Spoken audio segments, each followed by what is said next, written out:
ஒன்று ராஜாக்கள் அதிகாரம் 19. எலியா செய்த எல்லாவற்றையும் அவன் தீர்க்கதரிசிகள் எல்லாரையும் பட்டயத்தாலே கொன்று போட்ட செய்தி அனைத்தையும் ஆகாப் யேசபேலுக்கு அறிவித்தான்.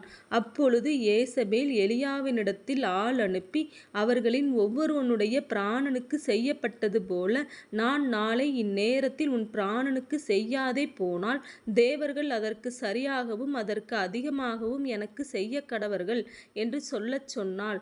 அவனுக்கு அது தெரிந்தபோது எழுந்து தன் பிராணனை காக்க யூதாவைச் சேர்ந்த பெயர்செபாவுக்கு புறப்பட்டு போய் தன் வேலைக்காரனை அங்கே நிறுத்திவிட்டான்.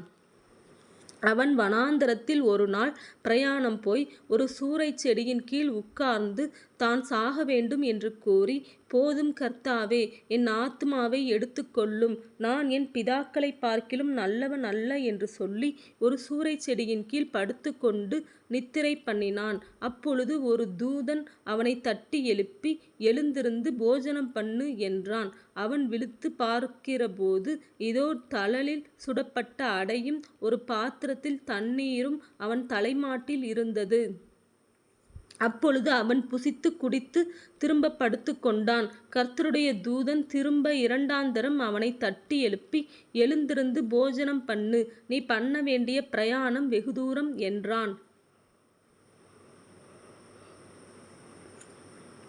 அப்பொழுது அவன் எழுந்திருந்து புசித்து குடித்து அந்த போஜனத்தின் பலத்தினால் 40 நாள் இரவு பகல் ஓரேப் என்னும் தேவனுடைய பர்வதம் மட்டும் நடந்து போனான். அங்கே அவன் ஒரு கெபிக்குள் போய் தங்கினான். இதோ கர்த்தருடைய வார்த்தை அவனுக்கு உண்டாகி, அவர், எலியாவே, இங்கே உனக்கு என்ன காரியம் என்றார். அதற்கு அவன், சேனைகளின் தேவனாகிய கர்த்தருக்காக வெகு பக்தி வைராக்கியமாயிருந்தேன். இஸ்ரவேல் புத்திரர் உமது உடன்படிக்கையை தள்ளிவிட்டார்கள். உம்முடைய பலிபீடங்களை இடித்து உம்முடைய தீர்க்கதரிசிகளை பட்டயத்தினால் கொன்று போட்டார்கள். நான் ஒருவன் மாத்திரம் மீதியாயிருக்கிறேன், என் பிராணனையும் வாங்க தேடுகிறார்கள் என்றான். அப்பொழுது அவர், நீ வெளியே வந்து கர்த்தருக்கு முன்பாக பர்வதத்தில் நில் என்றார். அப்பொழுது இதோ கர்த்தர் கடந்து போனார். கர்த்தருக்கு முன்பாக பர்வதங்களை பிளக்கிறதும் கன்மலைகளை உடைக்கிறதுமான பலத்த பெருங்காற்று உண்டாயிற்று. ஆனாலும் அந்த காற்றிலே கர்த்தர் இருக்கவில்லை. காற்றிற்கு பின் பூமி அதிர்ச்சி உண்டாயிற்று. பூமி அதிர்ச்சியிலும் கர்த்தர் இருக்கவில்லை. பூமி அதிர்ச்சிக்கு பின் அக்கினி உண்டாயிற்று. அக்கினியிலும் கர்த்தர் இருக்கவில்லை.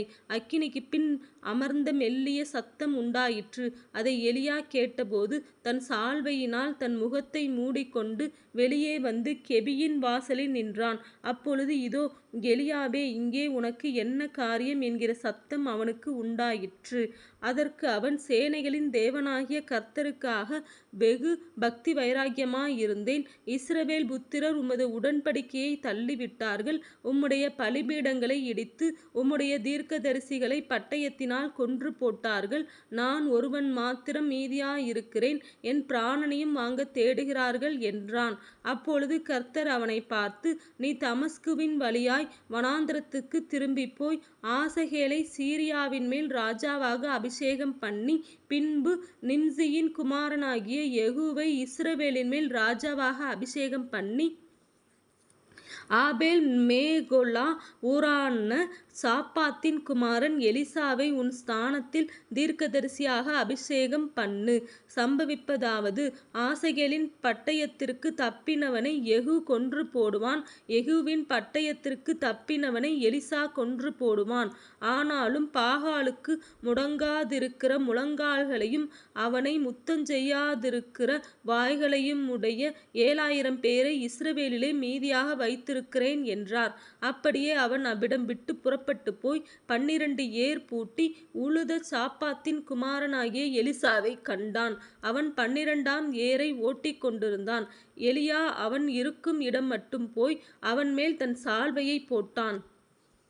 அப்பொழுது அவன் மாடுகளை விட்டு எலியாவின் பிறகே ஓடி, நான் என் தகப்பனையும் என் தாயையும் முத்தஞ்செய்ய உத்தரவு கொடும், அதற்கு பின் உம்மை பின்தொடர்வேன் என்றான். அதற்கு அவன், போய் திரும்பி வா, நான் உனக்கு செய்ததை நினைத்துக்கொள் என்றான்.